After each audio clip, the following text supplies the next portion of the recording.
Welcome everybody to back to the Evolution season as we continue with season 2, and I am your host as always, Bama Grad, for this installment this week. Sorry, I've been kind of preoccupied a little bit with the new addition to the family. Kind of been busy, yeah, been busy the last couple of weeks, and well, it's been a week now since the arrival, and it's just been crazy how things been going on here at the house. Uh, but I'm gonna try to get back on track here. That's why I'm on tonight. Uh, and also, just want to let you know, Bob Jr., I just sent you a message on the scheduling form. So just make sure you kind of take a look at it, my friend, before we get everything else going here. Um, that's it. Here we go. We are week 7. The recap of this week. I'm going to start off with my Hawaii Warriors. We faced a tough task in the Fresno State Bulldogs this week as we took them on, our rivals. We shut them out last year, 33-0 over their place. But I knew coming in that Fresno always puts up a tough battle, and they sure did. It was a nip and tug game most of the way, but my Hawaii Warriors prevailed 28-18 as we held the lead for most of the game. Fresno State did come back and get a 2-point conversion there at the end to cut my lead to 10, and then they tried an onside. We recovered, ran out the clock, and just ended the game there. So my team now moves to 6-1. We are undefeated so far in the conference. We are now bowl eligible, which is very cool. And as we now move on to the next week, as we go to Battle Idaho and the Vandals, a team that really played you tough. I mean, I beat them 21-10 last year at my place. It was still a very tough game. Vandals have a very stingy defense. They play you tough either way. Um, and they come into this matchup 1-5 on the season. The only thing I do is I don't overlook any teams in this conference because anybody can come up there and bite you, and that's the danger of trying to take a team too lightly. I did get several commits for the week as I nailed 1, 2, 3, 4 one-star athletes and 2 two-star athletes. So that's a total of 6 recruits to my school. I'm very excited.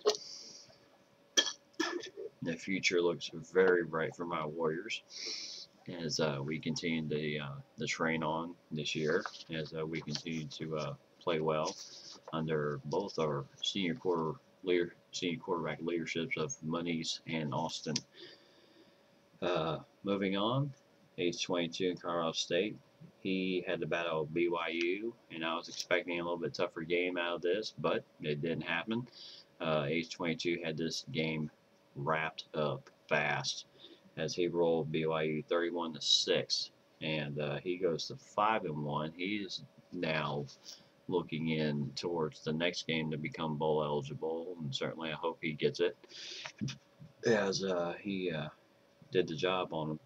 And the next week, Colorado State takes their one loss on the year up against the undefeated Indy Colts 79 Wyoming Cowboys at 6-0. So that's going to be quite a battle there between those two foes. Should be a hell of a game, and I'm quite expecting a fierce battle there. Next up, Bob Jr. And he was off this week, so he has to prepare. He has to prepare for the winless Frisk Utah State Aggies. Frisk have kind of been a little AWOL late. Hopefully he will be around to get this game in, and we hope things are going well for Frisk either way. So we'll see what happens. Will Frisk drop to 0-7 on the year? We shall see. It should be a good game. And just to reiterate, and also both Ace 22 and Bob Jr. had targets on their target list this week. They both decided to go elsewhere to other schools. So don't give up yet, my friends. Season is still young. We still got several more weeks to go before the championship week. Because when championship week ends, recruiting ends. and you can't recruit anymore. So get those games in, my friends. T2 and Rice Owls, and he has made quite a recovery from the bad start he had at the beginning of the year, as he holds off Tulsa 21-16. So great win there for T2. As I tell you, he's got Sam McGuffey running hard. He's got his quarterback Cook just doing a fabulous job at quarterback, taking over for Fanuzzi, who was lost for the year. And we shall see what happens there, as they will now battle the winless Tulane Green Wave, as Tulane comes to Houston for that battle. So it should be a good game. And T2 also had a target player on his target list for recruiting, but he decided to go elsewhere. So don't give up, my friend. Season is still young. Going on, Big Bear in San Diego State. He pulled off a monumental win, defeating Utah 24-21 in a fabulous game. As this game was really nip and tuck the whole way, but Big Bear was able to pull it out in the end by 3 points, handing Utah their first loss of the year. So good job, Big Bear. Really seem to have something going on there with San Diego State, as they now go to 4-3 on the year. And their next game will be against New Mexico, who comes in the matchup 2-3, and San Diego has to go to Albuquerque to play that game. So it should be quite a battle there. And on his target list this week, he had one commit to his school. So great job, a 3-star athlete. So fabulous job there, Big Bear, with getting that player into your school. I see bright futures ahead for San Diego State, and we shall see what happens at the end of the year. Moving on, Indy Ballin and the UAB Blazers, and they battled the winless, friskless Utah State Aggies, and UAB had no problem in this game, rolling 27-3, as they just hounded the Aggies all the way. And so now the Blazers will get Southern Miss, as Southern Miss comes in the matchup 2-3. 3-2 versus 2-3, so it should be an interesting battle there. As on the target list for him, he had 3 players on his target list. 2 of those decided to go elsewhere, and he did get one to his school, a 1-star athlete. So great job, Indy Ballin, for getting that player into your school. No matter what happens, I really see a bright future ahead for UAB, so it should be an interesting year. Saxon Gators and UCF Knights, they rolled Southern Miss 42-29, as they get their 5th win of the year, and they are now 1 win away from bowl eligibility. And I'll tell you, Saxon Gators has had a fabulous run since that first niche, first game of the year. He has just rolled it, winning 5 in a row. I think he's playing on setting another streak. So we'll see what happens here. And this week he gets Tulsa Golden Hurricane, who just came off a tough loss. He just came off a very tough loss to Rice, so that should be a heck of a game there for Saxon Gators. UNLV in semi 24, and that option attack, they took on another option team in Air Force, as they pulled it out 42-24. As their option just seemed to be too much for Air Forces. I did look on the DW and saw that Air Force just rolled up monumental rushing yards. So to a point, UNLV still had a bit of trouble slowing down that rushing attack, but the key of this was scoring more points than your opponent, and that's exactly what UNLV did in semi 24. So great win there for semi 24. This week he battles Utah, and I feel Utah's going to come in especially fired up since they lost, tagged their first loss of the year to San Diego State. So we'll see what happens in that game.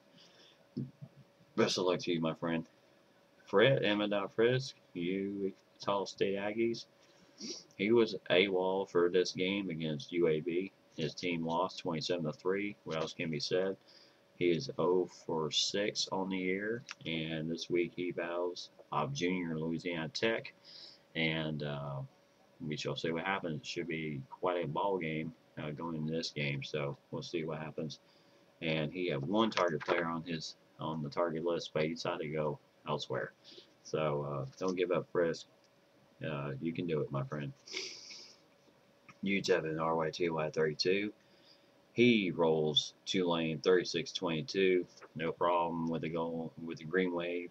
As UTEP now goes to 4-2 on the year, and just a fabulous job by RY2Y32. The Miners now take on Army, and they come in the matchup 1-4. So 4-2 versus 1-4 should be quite a ball game. Zickery in Nevada. This is the team that is chasing me right now, and should be quite a battle there. They won over Boise. Big win over Boise, 28-25. So someone does take down Boise State for the year. So fabulous job by Zickery. Great job. And this week he hosts Fresno State, team I just knocked off. So we'll see what happens in that battle.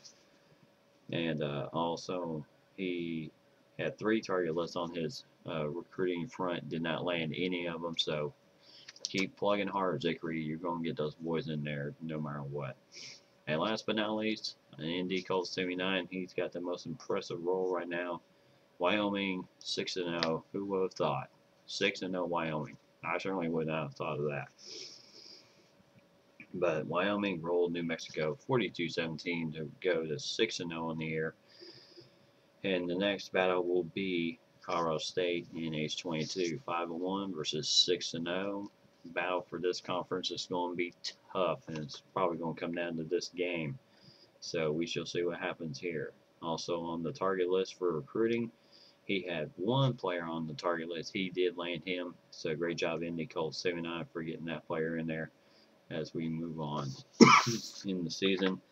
And for my player of the game of the week honors, I had 2 games looking at. I had Rice and T2 with their win, 21-16 over Tulsa. And I also had Nevada with Zickery, 28-25 over Boise State as the games of the week. And my choice for this week will be Zickery, the new man, as he was just impressive in this win over Boise State. I have to give it to Zickery.